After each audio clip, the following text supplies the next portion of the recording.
We have an engineer from BTES who's a skater. His kids are skaters. We have several local business owners here that are skaters, that are tattoo shop owners. There's kids, there's teenagers. Our age demographic goes from about 8 years old to the oldest one I know who's active in our community is about 52 years old. So it's a large segment of the community, and I mean, they're your neighbors, and you'd be surprised. And I mean, and it's about 50-50 distribution, boys and girls. I mean, you see it all. So it's not easy to make assumptions of what that community is like anymore. Bristol's skateboarding community has changed significantly in the 25 years since a group of teenagers calling themselves Bristol Skaters Association first lobbied Bristol, Tennessee leaders for a spot all their own. Somewhere far removed from the public sidewalks and private parking lots to escape the wrath of business owners and law enforcement. Somewhere where they could gather as a group to enjoy their sport of choice. The fruits of their labor, the Bristol Skate Park opened on the corner of 5th Street and College Avenue in the spring of 1999 and served our community for more than 2 decades before closing amid the nearby Bristol Middle School expansion. Within months of the park's closing, a new group organized, this time calling themselves Skate Bristol.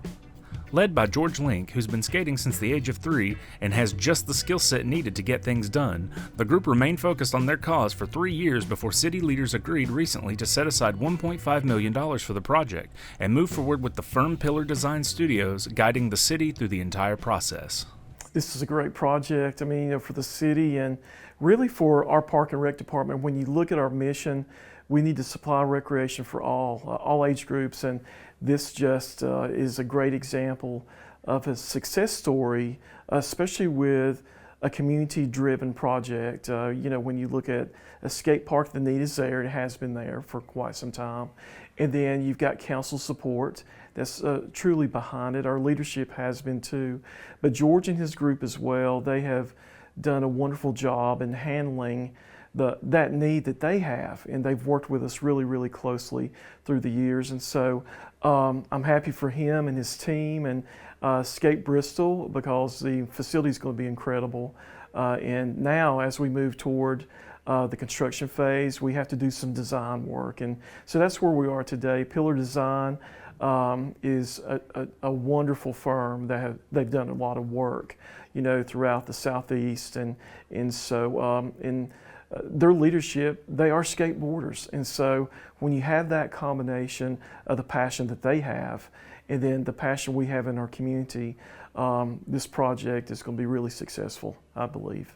When it comes to passion, few groups can compare to Skate Bristol. Soon after the group organized and approached the city about creating a new park, members went to work themselves, launching campaigns to raise both support and funds for the project. I actually am a product of the junior city council from the early 2000s that Margaret Firerobin did. And I figured I could take that skill set and use it for community organizing.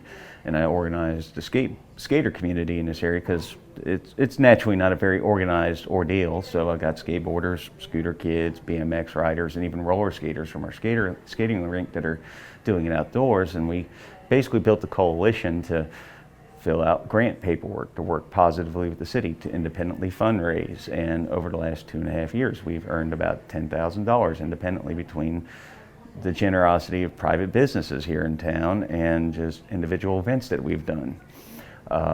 We've applied with the Skate Park Project for a grant, and we're also applying with the American Skin Foundation for a grant for shade at the park. So there's a lot of work going on, and it's just, I took my position and kind of knowledge of coalition building and working with the city and put it all together.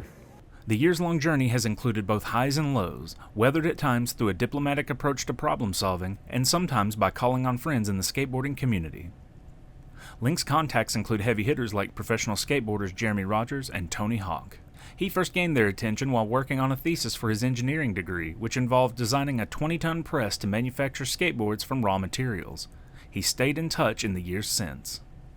Some of the highs in this was we had a skate park benefit concert about 2 years ago. Pro skater Jeremy Rogers flew in from Boston and actually spent the weekend with us, and that was a good time. The generosity of so many of our small businesses here has been a high point. Just to hear somebody say, hey, the skate community matters to us, and put their money where their mouth is, and they just support us so much. And I would say the lows is just finding out the details of things. This is a large and complex project, and you got to make sure that you have qualified candidates that do it right, because if you don't, we want value for this project, not just the cheapest or the most expensive or the most elaborate. We want something that's going to be funded to use and be used for 30 plus years.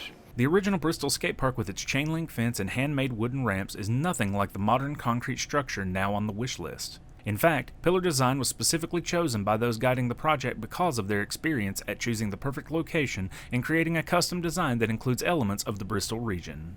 Out of all the qualified candidates that have responded to the RFQ, we wanted somebody who was based regionally, who is familiar with our region, because this is a geotechnical project, which means you're dealing with soil, you're dealing with rock, you're dealing with water, and you got to have had shovels in the ground here to know how you're going to get the best outcome with what we got going on here in Bristol.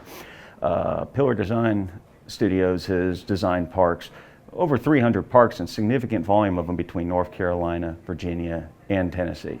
So regionally, they are here. They know what the soil's like. They have unique designs that reflect their communities too. Greece, New York. Anybody who may be watching this, I would recommend they go look at the Greece, New York park. It reflects the Greek culture there.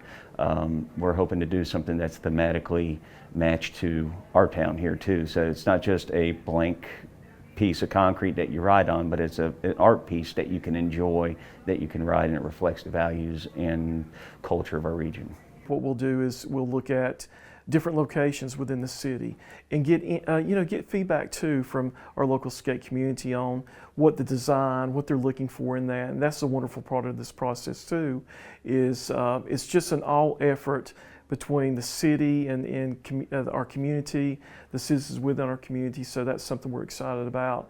But we'll take our time. We want to select the right specific spot that's going to be the best for those that participate in skateboarding, how they get there, can they walk to the facility? We just want to make sure it's the right location, especially for a great project like this. While that work continues, Skate Bristol will continue writing grants and hosting fundraisers to support its ongoing philanthropic efforts and hopefully get a new generation interested in skateboarding. So some of the philanthropic work we've done is we've engaged with both private, public, and organizational relationships to get helmets for kids who are in need. Helmets can be quite costly. Some young people are barely able to afford the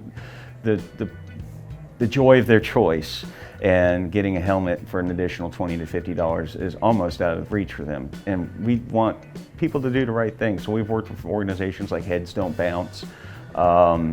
We've had a local pharmacy, Lifewell Pharmacy, donated $500. Over the last 2 years, we've given over 100 helmets away to kids in need in our area here. Pretty much in order to qualify, you just reach out to us at Skate Bristol. Just be a single parent household or household in financial need. We keep it discreet, and we'll get a helmet in your kid's hand within a week. It's all about partnerships in our community and recreation to be successful, and we seek those. And in this case, it's a natural with George and his group and his family. His dad has been really active and in this mission as well to make this project happen. So we're very pleased and again excited about what's to come. With the rise of skateboarding in the Olympics now, it's becoming codified as a competitive sport as well as a culture. And we may be sitting on the next Olympian here in town and they have nowhere to train. I mean, think about it. Would we have a Mac McClung without a basketball court? Would we have these college and pro baseball players that are coming out of this region without baseball fields? The skate park will fulfill that need.